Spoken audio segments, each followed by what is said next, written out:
Un tro, roedd dyn yn cyfri ddefaid. Roedd ganddo gant o ddefaid, felly gyddi wrthi am amser hir. 1, 2, 3, 20, 30, 40, 97, 98, 99. Ble roedd rhif 100? Roedd rhif 100 ar goll. Roedd ganddo 99 o ddefaid ar ôl o hyd felly. Oedd o'n poeni fod un ar goll? Oedd wrth gwrs. Aeth y dyn allan ar unwaith i chwilio amdani. Chwilio a gwrando, gwrando a chwilio. Roedd am ddal i chwilio nes dyd o hyd i'r ddafad daeth ar goll. O'r diwedd, fe glywed sŵn gwan. Aeth ar ôl y sŵn.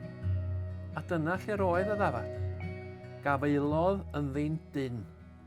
Yna cododd i ar ei ysgwydd a'i chario yr holl ffordd adra. Pan ddaeth i'r tŷ, rhithrodd i mewn i ddweud wrth ei wraig a'i blant, fe ddesi o hyd iddi, mae'r ddafad yn ddiogel, dyma hi. Yna brysiodd i ddweud wrth y bobl drws nesa, fe ddesi o hyd iddi, mae'r ddafad yn ddiogel, dyma hi, dewch draw un tŷ ni'n i gael parti. Roedd pawb yn hapus, am fod diwedd hapus i'r stori. Yna, trodd Iesu at y bobl yn y cwyno. Pan fyddwch chi'n colli dafad, ydych chi ddim yn hapus pan fyddwch chi'n dod o hyd iddi? Pan mae rhywun sy'n mewn trwbl yn dod yn ôl at Dduw, mae Duw yn hapus hefyd. Dydy Duw ddim am ei neb fynd ar goll.